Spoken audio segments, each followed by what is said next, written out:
thanks for coming right here on YouTube and watching our special presentation on the trail of a Nephilim and, of course, our daily UFO update. If you've got film or pictures of UFOs, please email them to me, or a story. If you've been taken, been abducted, had an encounter, lights in the sky, all of that, shoot me an email, la@lamarzulli.net. But there is a hidden history that has been deliberately obfuscated from the peoples of the world, and that's why we are on the trail of a Nephilim.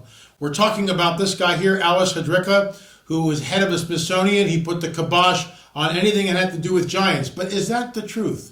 And as we say here constantly, what is the truth? We'll get into that and so much more after a word from our sponsor, My Patriot Supply. Friends, do you feel uncertain about the future, especially with the holidays upon us? You're wondering, is there anything you can do to protect yourself and your family from unexpected food shortages? Yes, there is. Our friends at My Patriot Supply specialize in emergency long-term storage food. They are America's #1 preparedness company, and they are well-stocked with the food you're going to need. Other companies have run out of almost everything they sell because they didn't prepare for what the world is going through right now. But My Patriot Supply walks the walk. You can trust this company. Folks, look, I've got canisters here in California. We've got 6 of them back in Oklahoma. So I've already done it. And right now you can save $100 with their 3-month emergency food kit. This kit has enough food to get you through the difficult times ahead, but don't wait, you might miss out. Go to preparewithla.com and save $100 on your 3-month food kit. That's preparewithla.com, and to avoid holiday shipping delays. We all know how that goes. Act now. So go to preparewithla.com. If you come here looking for politics, prophecy, and a supernatural report, it's now over on Rumble, Bitchute, and Roku. The full Monty. Unfettered, unchained, uncensored. You're going to love it. Go over there and check it out. But in the meantime, let's get right into it. This guy really ran roughshod over anything, any evidence that had to do with giants or out-of-place artifacts. We've been talking about this all week. So what is the truth? What is the truth? Are newspapers just publishing stories to sell papers?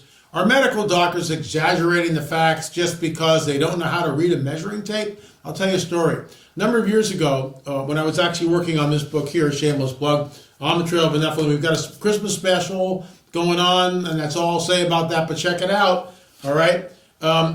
When I was on the trail in the early days, I remember talking to a tenured professor of archaeology at a major university. And I asked this person, well, what about this story here? This is in a newspaper, and I'll read that, where a medical doctor measured his skeleton and figured the thing, based on the anatomy, was at least 11 feet long. You know what the response was? And I'm not making this up. Well, the medical doctor didn't know how to measure, didn't know how to read the tape. Seriously? So let's get right into it. During his tenure at the Smithsonian, Hedricka seized the opportunity to mold the path of anthropology as he saw fit. So let's just stop right there and get into this. So why is this important, LA? Because what is the truth? If the truth has been deliberately hidden, obfuscated from the peoples of the world, we have a right to know about it. If there were giants that roamed the earth, we have a right to know about it. Who are these people that tell us, oh, you know, we're going to take all these objects and put them in the Smithsonian and you'll never get to see them? Why? Why is it that way? No one today knows how or why he was motivated to act the way he did. Although national political skullduggery is suspect. In other words, the powers that be were pushing a certain narrative, and that narrative, of course, is based on the Darwinian paradigm, the Darwinian theory, which states, drumroll please, everything was just evolved over billions of years of mindless evolution. So we get the penguin, and somehow the penguin decided to, well, I'm just going to kind of waddle around like this, and I'll be black and white and feathers, live up in Antarctica, my North Pole, and freeze my little rear end ski off door. Have you ever seen those shots where all the penguins, all the male penguins, my gosh, am I glad I'm not a male penguin. All the male penguins are shielding the eggs, and there's this huge circle of penguins, and it's like 40 below zero, and the wind is howling, and all the penguins are like this. Boy, I don't know what we're doing here, but whatever. And then the females come back in the spring. It's just like, Nat Geo did this thing, and my gosh, think about the photographers out there. It's unbelievable. So the narrative of a Darwinian paradigm basically states that everything just evolved. This goes against the biblical narrative of a loving, holy God who spoke everything into existence. All things were created by him and for him. All things were created by him and for him. He is before all things, and he holds all things together. Who am I talking about? Jesus. Now, I realize some of you out there who are watching this, well, that's just mythos. So he couldn't possibly do this. Well, yeah, he can. We either believe one account, the biblical prophetic narrative, which has a thread of prophecy going through the book of Genesis to the book of Revelation, or we embrace the Darwinian paradigm, which, by the way, has never been proven at all in any way, shape, or form. There are no transitory, there's nothing in the fossil records which shows a bird suddenly deciding to become a rhinoceros. It just doesn't happen. Or a rhinoceros growing wings, or somehow the whale jumps out of the sea and goes, I'm tired of being a whale and I'm going to evolve into a chimpanzee. It doesn't happen that way. There's nothing in the fossil record that shows that. We get an explosion of life. Why? Because I do believe in the biblical prophetic narrative that he spoke all things into existence. All things are held together by him. He is before all things. He holds, think about this, he holds all things together. So let's continue. The geologist Kirk Bryan once advised his students that during the reign of Adrika, if you ever find evidence of human life in a context which is ancient, bury it carefully, but don't forget about it. Adrika stood in the way of all fieldwork speculating on an older timeline for people in North America. Why? One guy stands in the way and this is how it's going to be, and because he wields the power, everybody just falls in line. And if you come up against it, you don't get tenure, you don't get your A in anthropology or whatever, you don't find a job, and that's how the game is played. Nonsense. You see, I'm not part of that club. I will never be part of that club. Fritz Zimmerman, we spent a lot of time with Fritz in the field in the United States. Fritz will never be part of that club. Vine Deloria will never be part of that club. Ross Hamilton will never be part of that club. Because we're looking at the evidence and we're going, something is going on. Check this. The skeleton of a giant. This is the New Ulm Review, September 12th, 1900. North Shore policemen at Chicago dig up remains in Masan. The skeleton of a giant who, when he walked the shores of Lake Michigan, stood 7 feet 4 inches high at his moccasin feet, was discovered in Rogers Park the other day, and upon the discovery hinged an afternoon's wonderment. Joseph and Charles Everett, boys who live in Ridge Boulevard near Pratt Avenue, made the find and reported it to Rogers Park Police Station. Dr. John Klein, one of a searching party, declared that the skeleton was that of an Indian chief. Further search, among other things, disclosed a copper knife, arrowheads, a quantity of gold, and a moccasin. The skeleton was taken in the patrol wagon to the Rogers Park Police Station. Later it was given to Dr. Klein. The doctor will mount the skeleton and send it to Leipzig University. So here's the deal. What happened to the skeleton? Now, 7'4" isn't that big. Let's move on. Daily Public Ledger, 1924. A dispatch from Cassopolis, Michigan, says that upon the opening of a mound near Diamond Lake Wednesday, a giant of prehistoric race was unearthed. The bones of the skeleton are well preserved. The lower jaw is immense. An ordinary jawbone fits inside with ease. By measurement, the distance from the top of the skull to the upper end of the thigh bone is 5 feet 5 inches. A doctor who was present stated that the man must have been at least 11 feet tall. The mount was partially covered by a pine stump, 3 feet 6 inches, so this thing is really old. And the ground showed no signs of ever having been disturbed.